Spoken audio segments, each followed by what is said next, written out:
Good evening, everybody, and welcome to another edition of 108 Stitches Baseball Talk. My name is Scott Morganroth, Motor City Madmouth. We had a great show on the Sports Exchange with Mel Farr, myself, and Richmond Webb. So if you haven't gotten around to check it out, go to the South Florida Tribune YouTube channel. It's up there right now.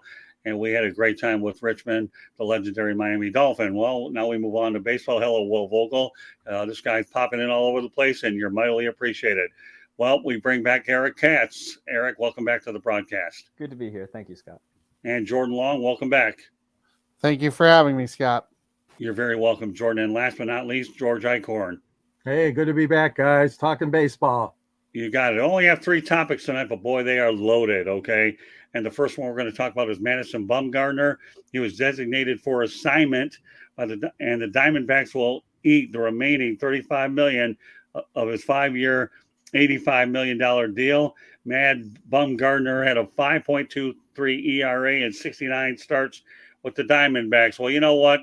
I've got to go to the guy here on the West Coast, Jordan Long. What the living daylights happened to Madison Bumgarner in Arizona? It just seems like he went for the money. That's what it really feels like. They threw a lot of money at him. Arizona does that from time to time, and it just didn't play and work out. I mean, he's getting up there in age, but we didn't see the Madison Bumgarner of, what we saw in San Francisco, but a lot of it wasn't necessarily his fault. Yeah, his pitching command wasn't there, but he didn't get a lot of run support because Arizona didn't have the offense that San Francisco did. It just seemed like I said, he went for the money, and it just didn't work out. And they had to designate him for assignment. What else were they going to do? Yeah, no, their hands were definitely tied. That's for sure. Eric? Well, obviously, it didn't work out. I mean, it's, he wasn't the same Mad Bum like he was in San Francisco, but part of it was, he took the money to go into a rebuild situation. I mean, that's just what happened at the end of the day. Is it somewhat on him? Absolutely, because he's the guy throwing the ball at the end of the day. But ultimately though, it's him. It just didn't work out, and Arizona's willing to eat the contract, and hopefully, Mad Bum can restart somewhere because he's only 33, and I still think he has something left in the tank. But not all his fault. But at the end of the day, though, it just didn't work out.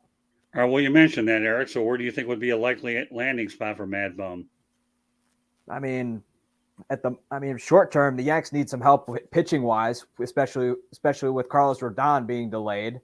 I don't think it would hurt Baltimore to make a run at him, because aside from a couple guys they have in their rotation, I think it wouldn't hurt them if they put another veteran in there who's won before, because right now the Orioles are just starting to figure out how to win. So I think an AL East team in need of pitching, and also don't rule out the Red Sox either, because the Red Sox, their pitching is not great either.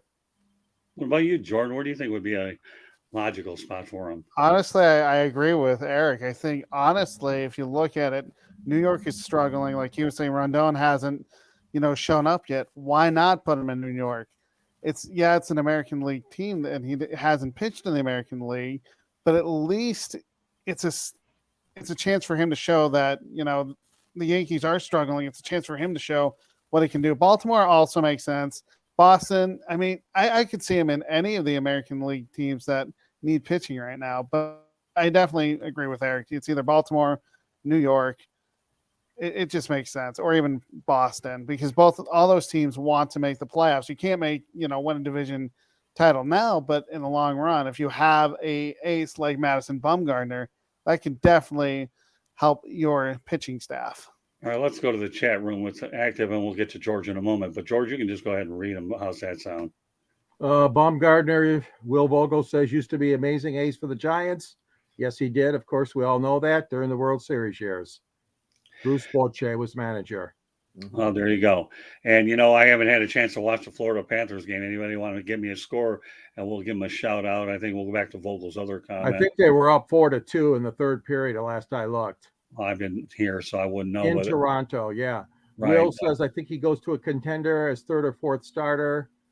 How about the Tigers? Tigers could always use pitching. He's only going to cost us $700,000. I'm throwing the Tigers in their ring too, because they can certainly use a pitcher. This is what bothers me about baseball. You pay these pitchers on their past performance, and then they lay an egg half the time. Yeah. And it's really sad that baseball has to go through this. This is why the agents are out of control, because they're getting these huge contracts for these guys, especially pitchers. You do not know from one year to the other how that arm is, or legs or knees, whatever is going to elbow is going to hold out. So it doesn't surprise me what's happened to Madison. It is very unfortunate. And boy, oh boy, that's a big thing for the Diamondbacks to swallow all that money. Oh God. Yeah, I'm seeing scores of 4-3. The Panthers win, so Florida's up 1-0 after an incredible upset over the Boston Bruins. The only thing I'll say about Madison Bumgarner, there's only one place that makes any sense to me. It's the Texas Rangers rejoining Bruce Bochy. Other than that, I don't know where else he would go, because he's really a good one. Yeah. Yeah, I would. Okay, Joshua Bernstein's correcting me. He said 4-2, but nevertheless, it looks like a Panthers win, whether it's 4-2, 4-3. But to me, I think Texas Rangers would make sense. Or heck, if I were the San Francisco Giants, bring them back there.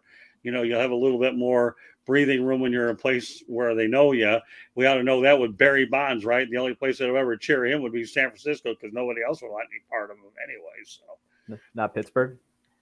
Well, no, I don't even think so. I think he's beloved in San Francisco, and that's about it. But keep it in mind. All right, next topic is a really intriguing one, and it really, really is. According to the Game Day MLB, okay, teams, Oakland A's owner John Fisher is richer than in terms of net worth. So get this. These are numbers that are absolutely staggering. Okay, I'll go one at a time. John Fisher's net worth is $2.2 billion. Texas, it looks like you have Ray C. Davis at $2 billion. Peterangelos with the Orioles is $2 billion. The Cubs, Tom Ricketts, this one surprises me a little bit, at $1.8 billion. Jerry Reinsdorf, $1.5 billion for the White Sox. Jimcrane, $1.3 billion for the Astros. John Sherman, $1.25 billion for Kansas City. John Stanton, $1.1 billion for Seattle. In Pittsburgh, Bob Nutting is worth $1.1 billion. Now we get under the $1 billion mark, okay? And you got Tampa Bay, Stuart Sternberg, $800 million. That might probably not surprise as many people. Colorado, your neck of the woods, it looks like Richard L. Monfort is at $700 million. Markattanasio is at $700 million, your neck of the woods, Eric. Mm-hmm. Arizona, Ken Kendrick at $600 million. Bruce Sherman, $500 million for the Marlins. Probably not a surprise there. And last but not least, in Cincinnati, Robert H. Castellini, $400 million. Mm-hmm. So those are the numbers, and there are a lot of them. So I'm going to make this a very easy question for each of you guys to answer, okay? Which three owners are you surprised that are actually behind Fisher? And I'm going to lead it off with Eric. I definitely didn't. For people behind Fisher, I definitely wouldn't have guessed that John Henry would be behind him, because I didn't say John Henry. Or excuse me, I was a little surprised Ken Kendrick, because Ken Kendrick's well, that's different. kind of owned the he's kind of owned the Diamondbacks for he's owned them for a while, and part of it too is the reason his net worth is a little less, because at one point you could build a company, make it like a $bazillion empire, kind of like how Dan Snyder did it before he owned Washington. You can build that company, make it big, sell it, and then eventually buy a team. Now we're seeing owners who now own hedge funds. So now it's pretty much become the hedge funders' ownership now. And then obviously, and so I was surprised Kendrick, just because of this. It hasn't been consistent success, but he's had success there before, and the Diamondbacks have gone to the playoffs under his watch. Two more. I told you it was three. So, in fact, while you think of your other two, Will Vogel says the Orioles, Cubs, and Astros. Okay, so all right, so give me two more, Eric, please. I'd say I was going to say I'm the Cubs owner for sure. Just given that's been a national treasure for the city for ages, and he came in there having a lot of success. And also the Astros owner, he's relatively new. I've spoken to the guy before, very smart. And but yeah, I was a little surprised, given that he's won 2 World Series now, so his net worth is going to balloon. Okay, well that's fair. I mean, again, that's why when you pull topics out and you see some of them that appear to be far fetched, and what makes it so far fetched is the fact that Fisher is moving his team to Vegas, and yet no. So is anybody really out there crying? That this guy. They're not crying wolf with John Fisher, is what I'm saying. Especially when you look at these particular numbers, it's just to me, it's just too surreal. It I really is. I Go ahead. equate the Oakland A's. I equate the Oakland A's to Brazil, where Brazil you might have this giant hotel with pools on every floor, kind of like how we saw it, kind of like how you saw it during the Olympics, and they build these massive just soccer stadiums. Right. But yet on the outside, you see people in tents or tin roofs. That's how what I equate the A's to under John Fisher. Well, that's an interesting analogy. Okay, Jordan, you're next. I'm actually surprised about the Rockies owners, the Montforts. We always think they have a lot of money because, at least in Colorado, he doesn't seem to care about, I mean, he does care about winning, but he more cares about the ballpark. I thought he'd be worth billions. I was surprised he wasn't worth that. Of course, I would agree with Eric about, the Ricketts. I didn't realize how much money they had, especially since, they're kind of new ownership, considering they bought it and, before the Cubs won the World Series. And of course, the Astros, you would think they would be worth a couple of billion more than some of the ownership, but they're not, especially with the World Series they have. I mean, that's a very interesting list, Scott, that you brought. I never would have thought about, how much owners are worth, because a lot of them you think are worth billions and billions, and that's not true. It's not the case. Well, the one thing I try to do when we create these programs is I want to come up with facts, because our goal is not only to educate but inform. And when you come up with a list along these lines, and then you look at, we all know that the owners in Major League Baseball are worth billions, or many of them are, and we're talking about now what makes this topic so interesting, okay, is the Oakland A's effect of John Fisher. If it were anybody other owner, I don't think anybody's really paying attention to this, really. I mean, but it's the Oakland A's and all the drama that unfolded that subsequently led to the decision for them to buy land in Las Vegas. And I think that's the part to me that just, I don't know, I just find it pretty astonishing as well. I should point out here that the audio version of 108 Stitches Baseball Talk can be heard on iHeartRadio, Apple, Spotify, Google, or wherever you get your podcast. So if you're out there listening, this is the way to do it. There's others as well. Please hit the red subscribe button on YouTube, South Florida Tribune. Okay. We're striving for 1,000 subscribers. So, and if you want to come on as a guest, participate in the chat room, that's a good ticket to do it as well. Please also comment, like, and share the broadcast. And like I said, you want to be a guest, send topics to South Florida Tribune at gmail.com. If you want to advertise, call 954-304-4941. We are live here on Facebook, LinkedIn, Twitter, and YouTube. So George Eichhorn has been waiting patiently. I'm very happy with the participation in the chat room. Joshua Burstein's rooting for the Kraken. We got some Kraken and Panthers love. Here, you know what? Why not put them up there? You're talking about a second-year expansion team led by Dave Hackstall. Panthers got the win. Now, obviously, Blake Lozinski is hoping that the Kraken. Let's go out there and have some fun with the hockey before Mr. Eichhorn goes ahead and gives us his 2 cents about the ups and downs of all the cash flow going there. All right, that should be enough. All right, George, go ahead. Well, the thing that disgusts me most is the Oakland guy. He obviously could have found solution and could have spent some of his own money to solve the problems in Oakland had he wanted to try a little bit harder. He obviously had the cash flow, being so wealthy, and that's disgusting more to me than the fact that he has so much money, is the fact that he wouldn't use some of that money to try to make a difference in the community and keep that team in Oakland, which just tells me he never wanted to stay there in the first place, or he wanted a big, huge handout, which they all do from the local and state governments. So he's following a pattern of so many owners. The other guys, I guess the surprise would be, like you guys said, the Astros for me, the Cubs. Those are teams that have had some success in the last decade or so. especially the Astros, and that surprised me. But there's people like the Illiches, for example. They do not disclose how much they make, so that's why you will not hear Marion or Chris Illich's name. And then what about Steinbrenner? Does he disclose his amount, or is that he wasn't on the list though? No, I don't see him on the list. Yeah, My gut feeling is he does. I mean, considering what the Yankee Empire is, nobody knows it better than cats.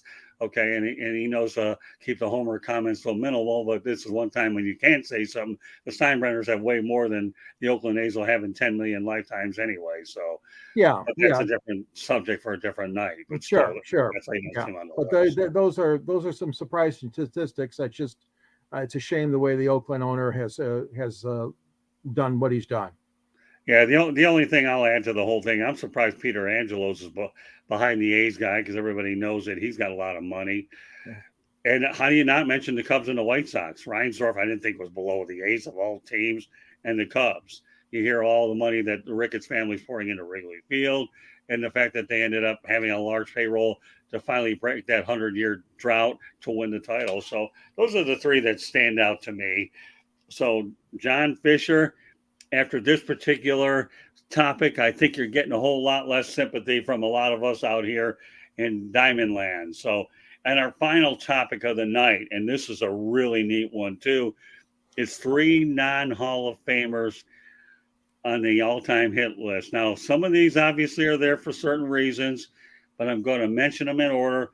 But I'm going to give each and every one of you guys at least 4 cracks at the 4 names to mention because there are that many. All right, we'll start off with Pete Rose, 4,256. Albert Pujols, of course, he's not eligible yet, but he's on the list so far. That'll change in a matter of time at 3,246. Adrian Beltre, 3,166. Alex Rodriguez, 3,115. Ichirosuzuki, 3,089. Who knows if they even count his numbers in Japan, how many more he'd have. Rafael Palmeiro at 3,020. Barry Bonds, 2,935. Omar Vizquel, 2877. Miguel Cabrera, 2869. Johnny Damon, there's an interesting name, 2769. Beta Pinson, 2757. Anybody can make a case for Al Oliver, 2743. Carlos Beltran, 2725. A few more worth mentioning out here. Rusty Staub, 2716. I'm surprised he's that high up there, actually. Bill Buckner, 2715. Dave Parker, 2712. Doc Kramer, 2705. Gary Sheffield, 2689. Lave Cross, 2651. And Robinson Cano, 2624.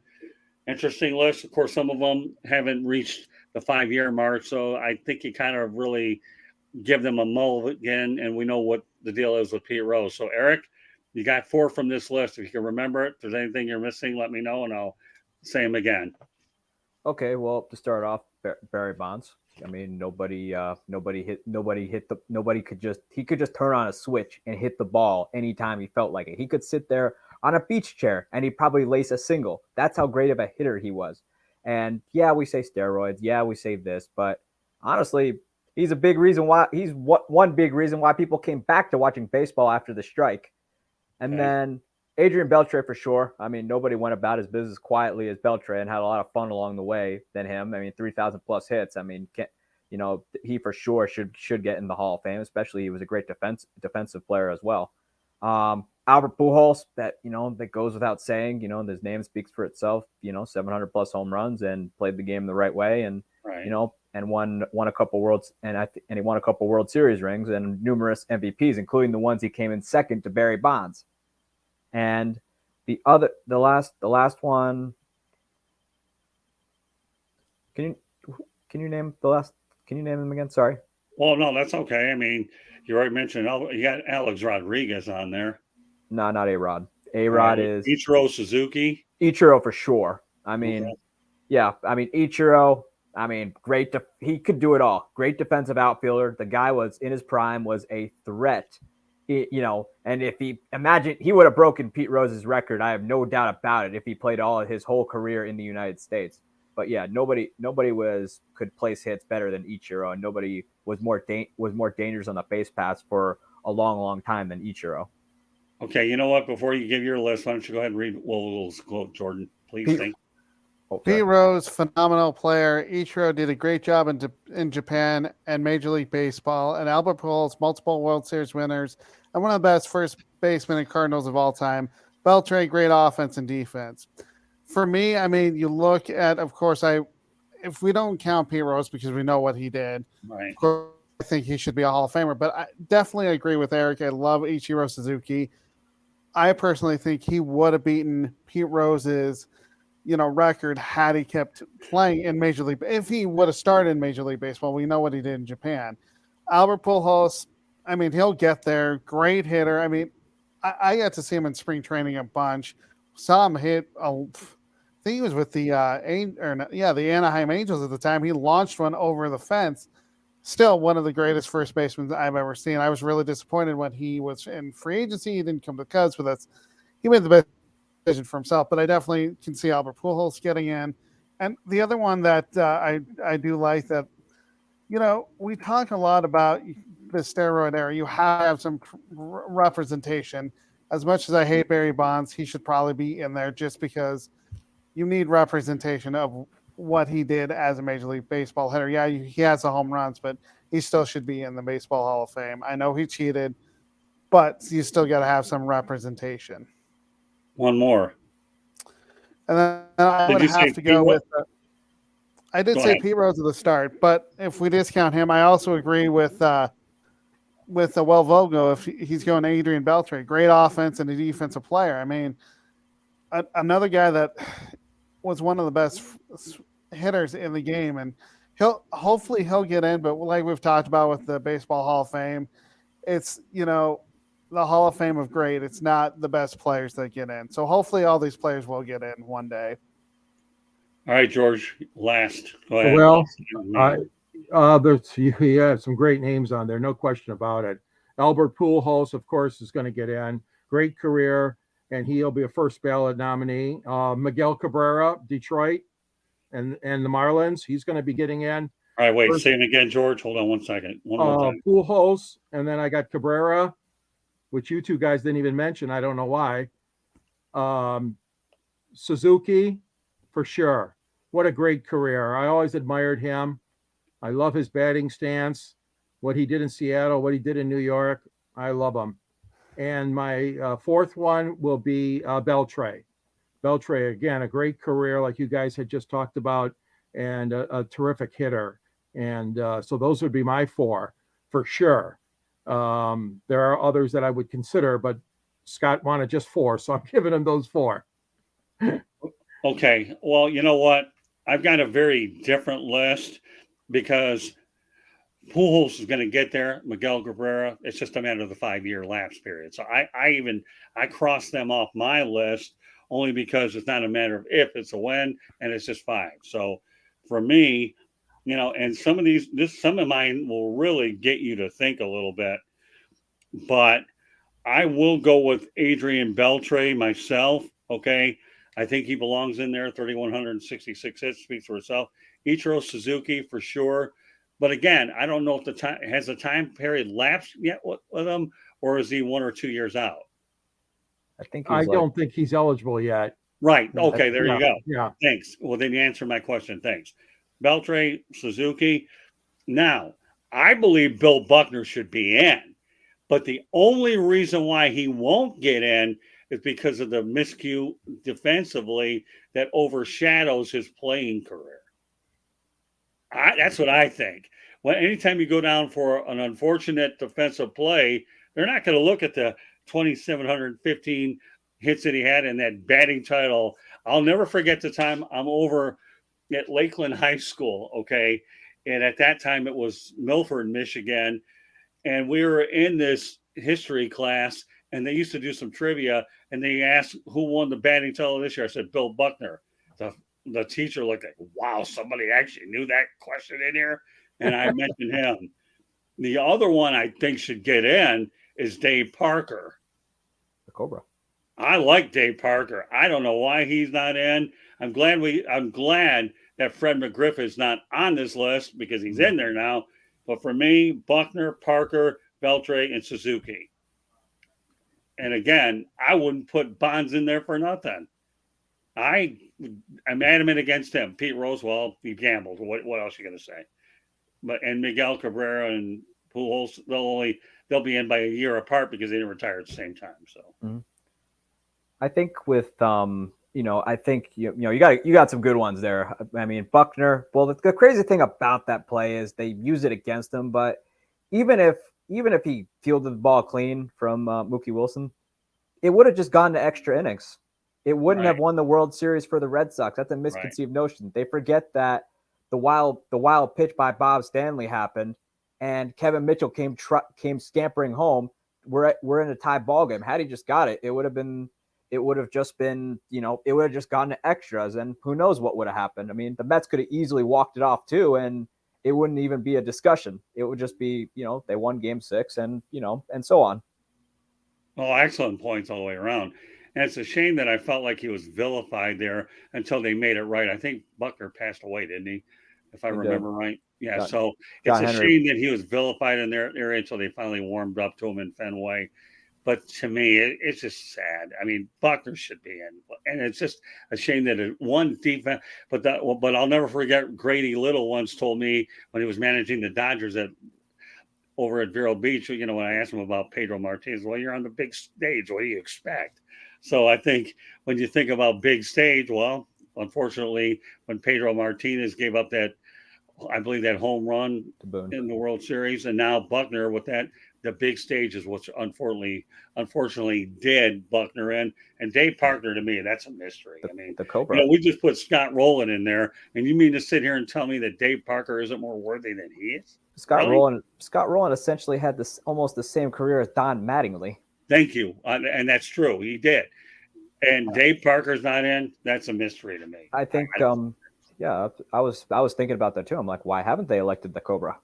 And they, but yeah, I mean, but I think the stage with Buckner got a little too big because it's not like he cost the Red Sox a chance to win the World Series. That's just been this overblown myth. He didn't cost them the World Series. He cost them the game, sure, but they were like, oh, the Red Sox would have won the World Series. No, they wouldn't have. It would have gone to extras, and the Mets could have easily walked it off in the 10th. Right. And people just they got this. They kind of related to the curse, which I guess, but the game would have continued. Kevin Mitchell came home on the wild pitch. Why don't you vilify Bob Stanley? Bob Stanley's the one who really cost the Red Sox, and I guess to an extent, Calvin Girardi did too for a little bit there because he couldn't get the last out. And I've seen interviews with Mookie Wilson saying, I'm off the hook now. I can't lose it now. So Mookie was known as a free swinging Willie during his career, and ground ball. Even Keith Hernandez said anybody else, Buckner would have had to play, but Buckner, remember, he was in the National League a while before he went to the Red Sox. He was playing for the Dodgers, and he knew Mookie Wilson's speed. Mookie Wilson was always very fast in his career, but we used this overblown myth that he cost the Red Sox the World Series. No, that really goes to Bob Stanley and Calvin Girardi. They couldn't get the last out. The wild pitch happens, tie game, and Buckner gets the ball, 10th inning. And if the Mets walk him off, well, they can relate it to the curse, but it wouldn't have anything to do with Buckner, which just really, really just angers me. Which thank you for coming to my TED Talk, everybody. Well, no, but the bottom line is I agree with you, Eric. Nothing further from the truth. Which, although the Cobra too, although the Cobra not getting in, that really bothers me. Yeah, but I'm talking about the Buckner. But that's why I mentioned Parker as well. I mean, why he's not in there to me is a mystery. And you mentioned other names with numbers that are below that what Parker did. So and bear in mind, didn't he win a world championship? I think with Pittsburgh and Cincinnati. He did. I think he was. Right. I think it was late in his career with. Right, but he won a couple with two different teams, if my memory serves me correctly. Right. Yep, he was on that '79 team with the Pirates. Okay, so there you go. So he wins a couple world championships, has 2,700 some odd hits. He's not in the Hall of Fame. Go figure. Right, and then we elect guys like Scott Rowland. Scott Rowland, good player, player, but you had the same career as Don Mattingly did, where you had this high, and then you went down. Then you went down a slope later in your career because obviously for him it was for both of them it was injuries, and but you don't elect Don Mattingly. The only reason Roland got it is because I think it's because he has the ring. That's what got him in. Mattingly just didn't. That's true too. I've always been a staunch believer of that as well. If Mattingly had a ring, that's a different conversation altogether. It really is. I mean, And I will always be a Mattingly type of person to put him in. Hopefully, one of these days he'll get in. I hope I'm alive to see it, but we'll see. But but that's again these lists here.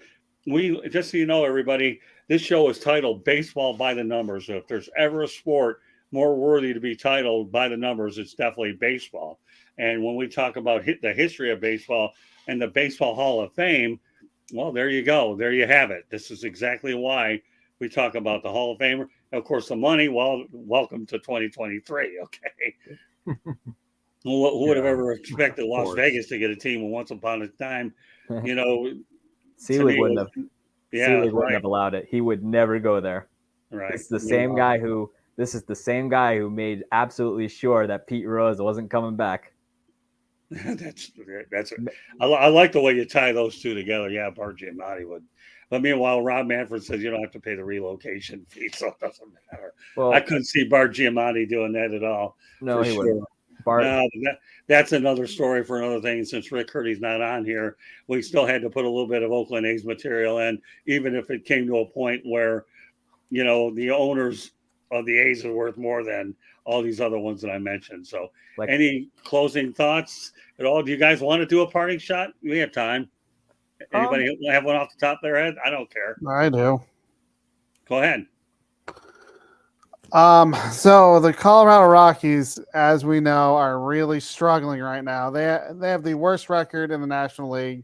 And I can see where owner Dick Monfort wanted them to play 500 ball while playing great baseball. In fact, they're one of the worst teams in the league. And it shouldn't come as a shock because Colorado didn't improve the offense in the offseason. They had a chance to, but they didn't. And we know Coors Field is a hitter's ballpark, but they are struggling to hit just in general. Their batting average is .250. That's 20. And if you look at their power hitting, you would think Coors Field, they can actually hit the baseball. They're not. Their home runs are 22. 25th in baseball. Of course, we know teams need pitching. Well, they're not getting it done. Their team ERA is 5.36, and their starting pitcher's ERA is 6.04, 28th in baseball. If you're not having the starting pitching, you're not going to do much. Right. And the bullpen is 24th at 4.64. If you look at the Rockies' history, they haven't lost 100 games, but the way they're going, they are going to lose 100 games. The closest they came was in 2012 with a 64-98 record. It just looks like they're going to end up losing 100 games for the first time in their history, unless something changes, but it doesn't seem like it will. What about you, Eric? You got one? Yes. I think it's been an interesting start to the year for a lot of teams, especially the Pittsburgh Pirates, where, if you would have told me they would have had been like 10 plus games over 500 at the end of April, I'd ask you where you're storing your needles. But the fact that the Pirates, the fact that it's been a great feel-good story for the city of Pittsburgh. It's great for their city, for a team that just after 2015 went back in the tank. It's great overall. It's great to see that Bob Nutting looks like he's capable of spending money, something he never does. He just doesn't. But the fact he decided to open the checkbook and keep Brian Reynolds around, despite him asking for trades, it kind of shows you that, hey, maybe something is being built there that maybe they might get back to relevance. What about you, George? Well, it's a special time in Detroit as the New York Mets are in town, and that means Max Scherzer and Justin Verlander are back at Comerica Park. Unfortunately, Mother Nature is not cooperating very well. We've had very rainy, chilly weather in Detroit. Tonight's game was postponed, so there'll be a day-night doubleheader tomorrow. Scherzer will pitch in one of those games, and then Justin is taking the hill for the first time on Thursday afternoon. It's unfortunate for Tigers because they need attendance. They need gate revenue, and they're certainly not going to get it in the middle of the week, even though these two stars are coming back. I give Verlander credit, though. Today he had a press conference at the Comerica Park, and he commended our late owner, Mike Ilitch. And he admitted that it was a special time here in Detroit, and it sure was when Ilitch was signing all the big free agents that he could, much like he did with his hockey Red Wings in their heyday. And they got the 2 World Series, but obviously they lost both of them, as we recall, to San Francisco and to St. Louis. So welcome back, JV. Welcome back, Max. Shameful that Detroit doesn't have you anymore, but we're glad you're back in town. You guys both deserve hats off from this Tiger fan right here. Okay, before I get to mine, I just want to know one more time the audio version of 108 Stitches Baseball Talk can be heard on iHeartRadio, Apple, Spotify, Google, or wherever you get your podcast. So please hit the red subscribe button on YouTube South Florida Tribune. We're striving for 8,000 subscribers. Please also comment, like, and share the broadcast. Okay, we would greatly appreciate that. Want to be a guest? Send topics, ideas to South Florida Tribune at gmail.com. So there you can do it, or you participate in the chat room. We'll take your name down and invite you on a future episode. If you want to advertise, call 954-304-4941. We are live on Facebook, LinkedIn, Twitter, and YouTube. And again, your comments can also be directed at me on Twitter at Tribune South. Well, you know what, Eric, I'm going to somewhat piggyback off of the Pirates story a little bit.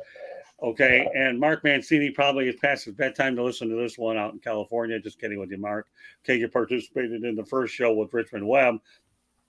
But since there is no Baffert in the Kentucky Derby because Bob Baffert got suspended to be in the Kentucky Derby, okay, let me use a interesting one-liner that I am baffled, okay, that the Pirates are 20 wins and 9 losses.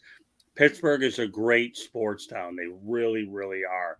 And I think the Pirates have been down for so long that if indeed they're able to sustain things and make it to the playoffs, it would certainly be a boost to that town because bear in mind, this is the first time, I believe, in a calendar year that the Pirates, the Steelers, and the Penguins did not make the playoffs. So, you know, it would be, I'd like to see the Pirates do well.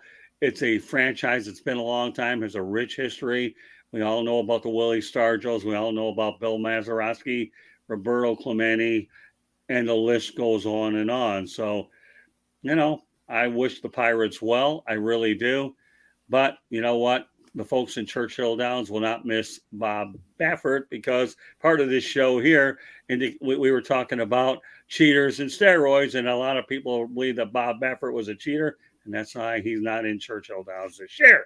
So had to add a little bit of horse racing to a baseball show, and I'm glad that Eric and I cleverly were able to connect the Pirates in a different way. Bob Nutting doesn't look like a nut, but he is a nutting this time. So, bad analogy. There go 2 or 3 subscribers because that's a whole bad analogy. No, I hope not. But anyways, if it is, well, I'll send you some Diet Mountain Dew tomorrow. Then you can wake up and feel good again. I don't know. I should get a glowing endorsement on that one. So, meanwhile, this concludes this edition of 108 Stitches Baseball Talk, but we still have a little bit more business to take care of. So with that said, Eric Katz, why don't you let everybody know how they can get a hold of you? You can follow me on my Twitter at SportsTeamNews, or you can find me on my blog at bellyupsports.com where I'm talking all things baseball. All right, you're next, Jordan. You can follow me at SportsScoop1. I have a blog that I write Mondays through Fridays at sports-scoop.com, and it's my take on anything in the world of sports, as well as find me on 108 Stitches here on the South Florida Tribune channel on Tuesdays, and I'm on a bunch of Sideline Sports network shows throughout the week. Last but not least, GE, not General Electric, but George Eichhorn. He brings shows to life. Go ahead. I bring my book with me to tell everybody Detroit sports broadcasters on the air. Well, you'll read all about Ernie Harwell and Ray Lane and George Kell and Scott Morganroth as well. Scott's in here with Muhammad Ali and Jimmy Connors. And there's a link to purchase the book at the end of my column, which is under the Motor City Tribune banner, which is under South Florida Tribune. And I'm part of several shows here on Scott's and Candy's network. I'm proud of that. You can reach me at gicorn@yahoo.com and also on Twitter at SandGSports99 or LinkedIn under my name, George Eichhorn. Well done. And now that you mentioned Candy, I want to thank Candy Abling immensely. She does a remarkable job on the website and when she participates on as all our shows as well. I also do appear on Pundits Pundit on Wednesday night and Basket Bros. Those are excellent shows as well with our partners at Sideline Sports. But we're a good show tonight. Wanted to take a different perspective by coming up with some numbers that most places probably wouldn't even come across. But these are so interesting. So it's easy to come up with three strong topics. And I believe that we definitely nailed it with this one. So on behalf of my crew, Eric Katz, Jordan Long, George Eichhorn, my name is Scott Morgan, Roth the Motor City Madmouth. Thank you for joining us on this edition of 108 Stitches Baseball Talk, and we will catch you next Tuesday night. Good night, everybody.